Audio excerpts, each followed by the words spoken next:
오늘 성경에 보게 되면 두 사람을 이야기해요. 하나는 아담이고 하나는 그리스도를 이야기하고 있음을 우리가 발견을 할 수가 있게 되겠습니다. 그래서 사도 바울은 이 두 분 중에 여러분 누구의 영향력이 큰가를 우리에게 지금 소개를 하고 있지요. 그래서 로마서 1장부터 4장에 보게 되면은 사도 바울은 그리스도 안에 나타난 그 의를 통하여서 죄와 사망의 영향을 받고 사는 우리 인생들에게 그리스도 안에는 복음의 능력이 있어서 바로 의와 생명의 역사가 나타난 것을 우리에게 지금 전해주고 있음을 보게 되는 것입니다. 그렇다면 인간들은 여러분 이 땅을 살아가면서 선한 일, 의로운 일을 위해서 몸부림을 안 쳤습니까? 인간도요, 전부 다 몸부림을 칩니다. 종교 가진 사람만 몸부림 칩니까? 아니에요. 모든 인간은 의로워지기 위해서 몸부림을 쳐요. 그러나 성경은 뭐라고 이야기합니까? 인간이 노력하고 인간이 여러분 취독한 그 의는 상대적인 의에 불과하다는 것입니다. 그래서 성경은 하나님이 보실 때 우리가 갖고 있는 이 의는 여러분 보잘것없는 의이죠. 마치 우리가 이 땅에서 우리가 대단한 것처럼 보이지만은 깊은 곳에서 보면 보이지도 않아요. 거룩하신 하나님이 볼 때에는 죄인된 우리가 선행으로, 종교적인 행위로, 수많은 공덕 사상으로, 수많은 노력으로 하는 그 의가 얼마나 보잘것없고 상대적인가를 우리는 다시 한번 생각을 해보게 되는 것입니다. 그래서 하나님은 우리들에게 자기 의를 부정하고 하나님이 거저신 은혜를 받아들이라고 이것이 의라고 이야기하고 있음을 발견하게 되는 겁니다. 그래서 사도 바울은 이 하나님의 의가 나타난 현장이 있다. 그것이 바로 뭐냐? 십자가라는 것이죠. 그거를 지금 로마서에서 바울은 계속해서 우리에게 설명을 하고 있음을 발견하게 되는 겁니다. 십자가에 나타난 하나님의 사랑을 받아들일 때 우리는 의로워지고 그 의로워진 사람에게는 세 가지 현상이 나타나게 됩니다. 첫째는 하나님과 소통이 이루어지는 겁니다. 두 번째는 하나님의 은혜의 보좌 앞에 담대히 나아갈 수가 있는 것입니다. 세 번째는 하나님이 약속하신 영원한 하나님의 나라에 우리가 여러분 들어갈 수 있는 선물을 받았는데 그게 바로 뭐냐? 영생을 얻게 된 것입니다. 그러므로 죄인된 우리에게 의를 주시는 십자가의 능력은 강력한 하나님의 의라는 것을 우리가 알게 되는 겁니다. 저는 여러분들에게 십자가가 로마서 1장 16절의 말씀처럼 능력이 되기를 축복합니다. 십자가는 하나님의 사랑입니다. 십자가는 우리를 의롭게 합니다. 십자가는 하나님의 변화가 기도하게 만드는 겁니다. 하나님과 소통하게 만드는 것이죠. 그래서 여러분 오늘 우리는 이 은혜의 보좌 앞에 담대히 나아갈 수가 있는 것입니다. 그런데 이런 말씀을 계속 듣다 보면 질문이 생기게 됩니다. 십자가의 능력이 그토록 위대하단 말인가? 그러면 구약의 제사에서는 여러분 하나님 앞에 나아가서 한 사람의 죄를 사하기 위하여 각자 전부 다 제물을 드리고 죄를 고백하고 죄 사함을 받았어요. 이것까지도 인정하겠다. 그렇다면 그리스도 한 사람이 십자가에 못 박혀 죽었는데 어떻게 모든 사람의 죄를 사하냐는 질문이 생기게 되는 것입니다. 한 사람의 죄를 사는 건 인정하겠다. 구약의 제사의 개념을 가지고 그대로 받아들일 수 있다는 것이죠. 그러나 바울이 지금 뭘 이야기하고 있습니까? 이들이 질문하고 있는 이 질문에 대해서 그리스도의 십자가의 능력이 어떤 효력을 갖고 있는가를 우리에게 가르쳐주고 있음을 이제 보게 되는 겁니다. 또 내가 태어나기도 전에 있었던 사건인데 내가 죄를 짓기 전에도 있었던 사건인데 오늘 어떻게 나에게 십자가가 효력이 발생할 수 있느냐라고 묻는 내용이 되겠습니다. 바울은 이 질문에 대해서 로마서에서 대답을 하고 있습니다. 저는 여러분들이 로마서 강해를 계속 듣다 보면 그 말이 그 말 같지만 절대로 그 말이 그 말이 아니에요. 로마서를 여러분이 읽고 또 읽고 또 읽으면 이 내용이 얼마나 깊이 있게 논리적으로 계속해서 전개되고 깊어지는가를 보게 되는 겁니다. 저는 8월 달에 여러분과 좀 공유하고 싶은 것이 있는데 다 읽어도 좋지만은 좀 로마서를 제발 부탁합니다. 일독 이상 하시기를 축복합니다. 네, 금방 읽어요. 16장까지밖에 안 됐어요. 밥 먹기 전에 읽어도 쫙 한번 읽어요. 그래서 저는 여러분들이 로마서를 읽어보세요. 그러면 이 깊이가 얼마나 깊어지는지 몰라요. 바울은 십자가가 위대하지만 어떤 시공간을 초월해서 모든 사람의 죄를 다 살 수 있다는 이 질문에 답하고 있음을 발견하게 되는 것입니다. 그 예가 성경 속에 있다. 그것이 바로 뭐냐? 십자가라고 이야기하고 있어요. 이 은혜의 무대를 넘어설 것은 없어요. 그런데 십자가의 영향력만큼 부정적으로 영향력을 미친 사건이 있는데 그게 바로 뭐냐? 아담을 이야기하고 있음을 발견하게 되는 것입니다. 아담은 인류 지초의 인간임을 잘 알고 있습니다. 하나님이 금하신 선악과를 따먹었어요. 왜 에덴 동산에 선악과를 놓았어요? 간단해요. 여러분, 모든 것은 다 주셨어요. 그러나 아담과 하와는 선악과를 보면서 너는 하나님이 아니야. 너는 피조물이야. 이것을 구분하라는 거예요. 오늘 우리가 살아가면서도 마찬가지예요. 여러분, 우리는 피조물이고 하나님은 창조자이시고, 할렐루야. 이걸 구분하며 살아야 되는 것이죠. 에덴 동산에 있는 것만이 선악과가 아니란 말이에요. 아담 사건 때문에 발생한 예를 12절 전반부에서 이렇게 설명을 하고 있습니다. 연결점으로 해서 우리 같이 한번 읽어보겠습니다. 시작. 그러므로 한 사람으로 말미암아 죄가 세상에 들어오고 죄로 말미암아 사망이 들어왔나니. 아멘. 이 전반부 내용이거든요. 후반부 이렇게 되어 있어요. 이와 같이 모든 사람이 죄를 지었으므로 사람이 모든 사망이 모든 사람에게 이르렀느니라. 아담은 학자입니다. 참 사도 바울은 학자예요. 최고의 학문을 가진 사람이에요. 그런데 한 사람이 범죄했으면 한 사람으로 끝나야지 어떻게 이와 같이 모든 사람이 범죄했다는 논리를 쓰고 있습니까? 이게 이해가 됩니까?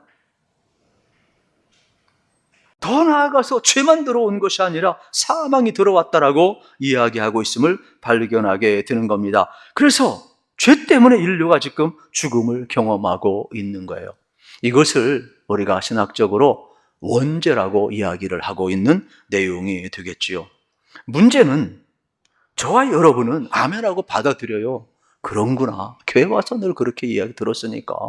근데 요즘은 생물학이 발전하고 유전공학이 발달하다 보니까 여기에 대해서 반발이 생기고 질문이 생기게 되는 거예요. 왜냐하면 생물학에서는 획득된 여러분 우리 속에 우리가 다시 한번 깊이 생각해야 될 것이 있어요. 원죄라는 것은 아담의 피가 우리 속에 들어와서 쥐짓는 것이 아니라 아담의 범죄 속에서 우리가 상관없다고 말할 수 없다라는 것이에요.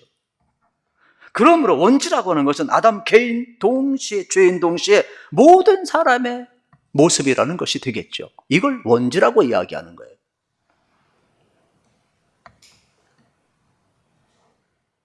다시 말하면 아담 때문에 내가 죄를 지은 것이 아니라 아담 속에 내 죄의 모습이 있다. 이것이 원죄라는 말이에요. 그래서 파스칼은 프랑스 철학자 아닙니까? 방세라는 책에서 원죄는 인간의 이성으로 이해할 수 없다.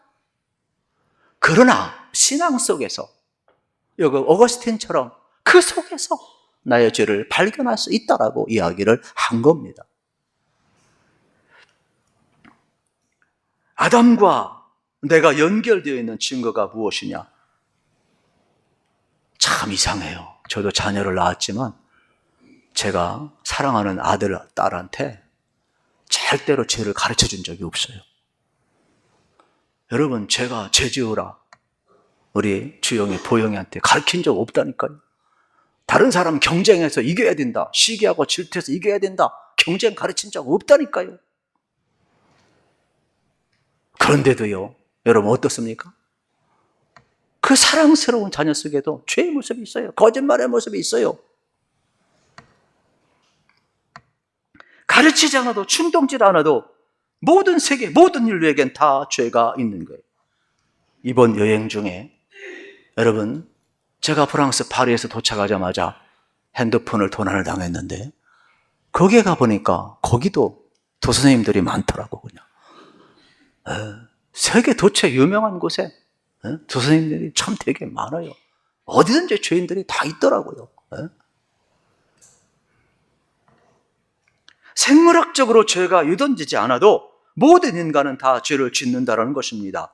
13절, 14절 말씀을 우리 다시 한번 확인하겠습니다. 시작. 죄가 율법이 있기 전에도 세상에 있었으나 율법이 없었을 때에는 죄를 죄로 여기지 아니하였느니라. 그러나 아담으로부터 모세까지 아담의 범죄와 같은 죄를 짓지 아니한 자들까지도 사망이 왕노릇하였나니 아담은 오실 자의 모형이라. 아멘. 놀라운 말씀을 하고 있지요. 모든 사람이 죄를 범한 것을 한 사람 아담의 범죄 때문에 온 것이라고 표현하고 있어요. 이것을 영적으로 원죄라고 이야기를 하고 있는 내용이 되겠죠.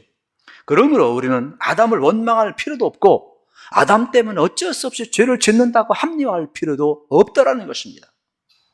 우리 안에는 죄성이 다 있음을 보여주는 내용이 되겠습니다. 왜 이렇게 바울이 아담의 이야기를 하고 있을까요? 그 중요한 이유가 나오는데 14절 끝에 보면 이렇게 나옵니다. 아담은 오실 자의 모형이라 그랬어요. 모형이라는 것은 똑같지 않지만 비슷하다라는 거예요. 그러므로 아담으로 말미암는 죄와 사망의 영향력처럼 예수 그리스도로 말미암아 은혜와 의와 생명의 영향력도 어떻다고요? 크다라는 것을 이야기하고 있는 내용이 되겠죠. 그러기 위해서 지금 아담을 이야기하고 있는 내용을 보게 되는 것입니다. 다시 말하면 아담과 그리스도는 같지 않다는 것입니다.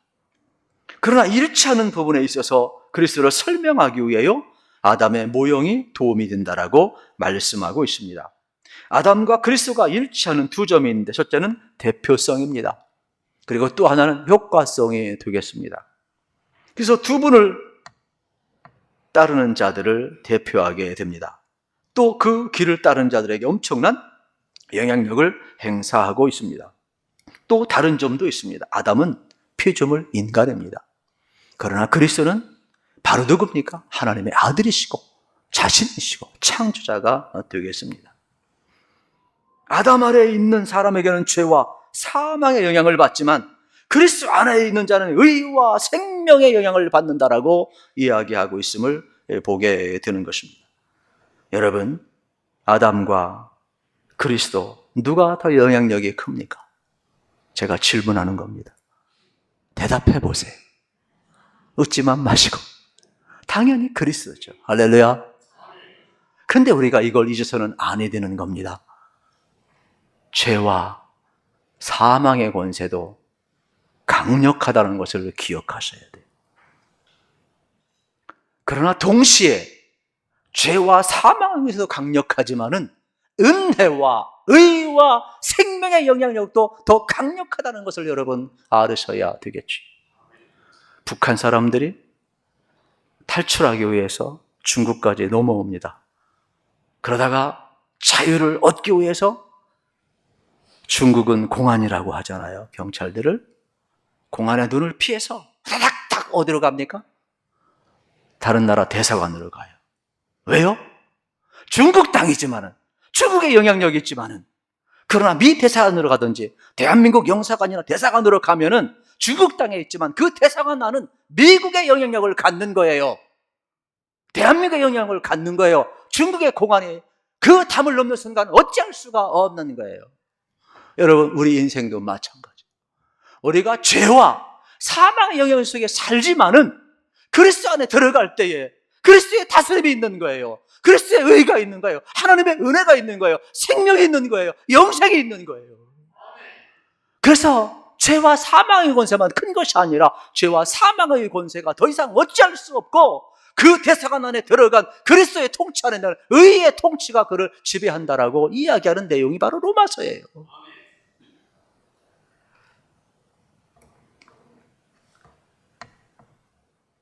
15절, 16절을 같이 한번 읽겠습니다. 시작. 그러나 이 은사는 그 범죄와 같지 아니하니 곧 한 사람의 범죄로 인하여 많은 사람이 죽었은즉 더욱 하나님의 은혜와 또 한 사람 예수 그리스도의 은혜로 말미암은 선물은 많은 사람에게 넘쳤느니라. 아멘. 여러분, 이걸 기억하셔야 돼요. 죄와 사망의 권세만 큰 것이 아니라는 거예요. 의와 생명의 역사가 더 큼을 우리에게 지금 말씀하고 있어요. 아담을 통해 죄와 여러분 심판, 사망이 들어왔지만 그리스도를 통해 의와 생명이 들어왔다라고 이야기하고 있음을 발견하게 됩니다. 장로교 창시자 존 깔뱅에게 제자들이 물었어요. 선생님의 강의를 들으면 다 옳은 것 같은데 질문이 생깁니다. 선생님의 주장에는 모순이 있습니다. 인간은 전적으로 타락했다면서요. 그런데 어떻게 성도의 견인을 이야기합니까? 좀 우리식으로 이야기하면 이런 내용입니다. 인간이 전적으로 타락해서 심판을 받을 수밖에 죄인이라고 하는데 어떻게 동시에 의인이라고 할 수 있느냐, 이러한 내용이 되겠죠. 이건 모순 아니냐, 이러한 내용이 되겠지요. 그때 존 깔뱅은 유명한 말을 합니다. 우리의 죄보다 하나님의 은혜가 더 크다. 할렐루야. 여러분, 먼지 같은 우리지만은 하나님이 보실 때는 지극히 약한 존재이지만 우리를 사랑하사 예수까지 내어줄 정도로 십자가에서 그 하나님의 은혜는 절정을 이루고 있음을 보게 되는 것이죠. 죄는 무섭고 엄청난 힘을 가졌지만 하나님의 은혜와 생명은 내 죄보다 더 크다. 얼마나 은혜가 되는지 모릅니다.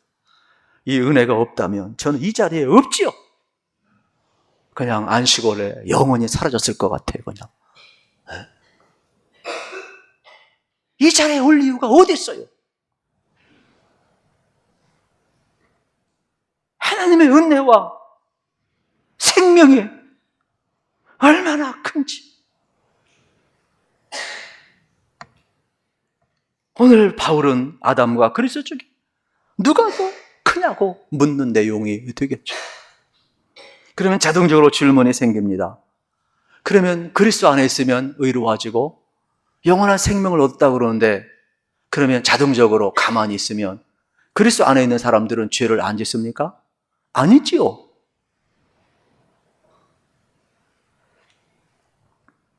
우리 속에도 죄가 있어요. 그리스도와 결합은 자연적인 결합이 아니라 영적인 결합으로만 가능한 거예요. 그래서 여러분이 가만히 있는다고 되는 것이 아니라 예수를 주로 고백하고 예수님을 마음속에 영접하시기를 우리 주님의 이름으로 축복합니다. 그래서 우리 요한복음 1장 12절을 기억해 영접하는 자 곧 그를 믿는 자들에게는 하나님의 자녀가 되는 권세를 주셨어요. 믿으십시오. 예수님 영접하면, 그래서 신앙은 선택적이고 고백적인 거예요. 예수로 내가 죄를 고백하고 내가 죄됨을 인정하고 그리스도의 의를 받아들이는 것이 신앙이고 선택적인, 여러분, 우리는 의인의 길을 걸어가는 것이 되겠죠. 가만히 있으면 어떻게 되는 거? 자동적으로 죄인이고 심판에 이를 수밖에 없음을 알게 되는 겁니다. 그래서 사도 바울은 우리는 자동적인 죄인이고 선택적인 의인이라는 용어를 쓰고 있어요. 가만히 있으면 자동적으로 죄인입니다. 그래서 여러분, 의인이 되려면 예수님을 선택해야 되고 믿음으로 영접해야 되고 그를 믿어야 됨을 이야기하고 있는 겁니다. 17절 말씀을 우리 다시 한번 확인합니다. 한 사람의 범죄로 말미암아 사망이 그 한 사람을 통하여 왕노릇하였은즉 더욱 은혜와 의의 선물을 넘치게 받는 자들은 한 분 예수 그리스도를 통하여 생명 안에서 왕노릇하리로다. 아멘. 예수 그리스도 안에서 의가 왕노릇하리로다. 할렐루야. 죄가 사망이 왕노릇하는 것이 아니라 의가 왕노릇하는 거. 이제는 여러분들이 죄가 없다라는 것이 아니에요. 죄인된 우리에게 그리스도가 오셔서 그리스도가 왕이 되시고 의가 우리를 지배한다라는 것이죠. 얼마나 여러분 은혜가 되는지 몰라요. 이 세상에는 두 운전자가 있다라는 겁니다. 아담이 운전하는 기차는 1년에 1억 명 이상 지옥으로 갑니다. 그리스도가 운전하는 기차는 누구든지 예수를 주로 고백하고 영접하고 시인하는 자, 그는 생명의 길을 걸어가고 있어요. 그러면은 문제는 이런 겁니다. 이 세상에는 여러분 아담이 운전하는, 죄인이 운전하는 그 길을 걸어가는 인생이 있는가 하면 그리스도가 운전하는 구원의 열차를 탄 인생이 있다라는 거예요. 그러면 아담이 운전하는 그러한 자연적인 죄인의 길을 걸어가는 그곳에서 그들이 내가 좀 돈을 더 많이 줘가지고 비싼 칸을 어떻게 보면 뭐 비즈니스석이나 뭐 A급이나 좋은 기차 열칸을 타면 내가 구원받습니까? 내가 그 기차 안에서 내가 선한 일을 행하면 내가 구원받습니까? 내가 거기에서 또 상대적으로 예쁘게 하고 또 정결하게 하고 자기 나름대로 의를 추구하고 그러면은 여러분 아담 지옥행으로 간 그 열차 안에서 내가 구원받습니까? 아니에요. 그 길은 그냥 지옥으로 가는 거예요. 문제는 그러면 어떻게 아담이 운전하는 기차에서 그리스도가 운전하는 구원열차로 바꿔 타느냐는 것이 되겠죠. 이 길로 가면 사망임을 인정하고, 여러분 이 길로 가면 사망임을 인정하고 죄와 사망이 나를 지배하고 있지만은 내가 그리스도를 어떻게 합니까? 주로 고백하고 거기에서 내리는 자, 갈아타는 자만이 구원열차를 탈 수 있다라고 이야기하는 내용이 로마서가 되겠습니다. 그러므로 죄의 힘보다 의의 힘이 강하다는 것을 믿는 것, 이게 믿음이에요. 이게 복음의 능력이에요. 그러므로 여러분들 복음의 능력을 믿고 사시기를 축복합니다. 이 땅은 두 라인밖에 없어. 선택해야 돼요. 중간 지점으로서 무중력은 없어요. 죄와 사망의 영향력이든지 하나님의 은혜의 영향 아래서 의와 생명의 영향을 받고 살든지 둘밖에 없어요. 중간 없어요. 아담의 라인으로 가든지 그리스도의 라인으로 갈아타든지 둘 중에 하나밖에 없다 이 말이에요. 무중력도 없고 중간도 없어요. 이게 로마서예요.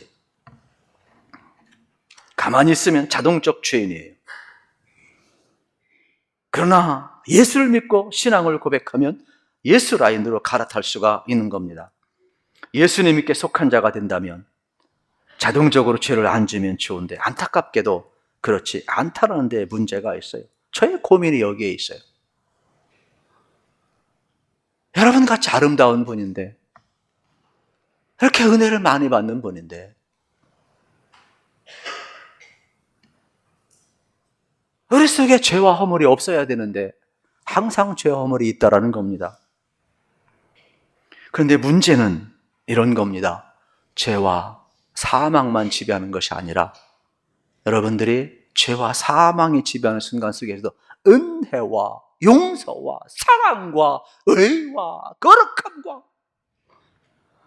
그분 안에 여러분 거하셔서 하나님의 은혜로 여러분 의로운 길 꼭 걸어가시기를 우리 주님의 이름으로 축복합니다.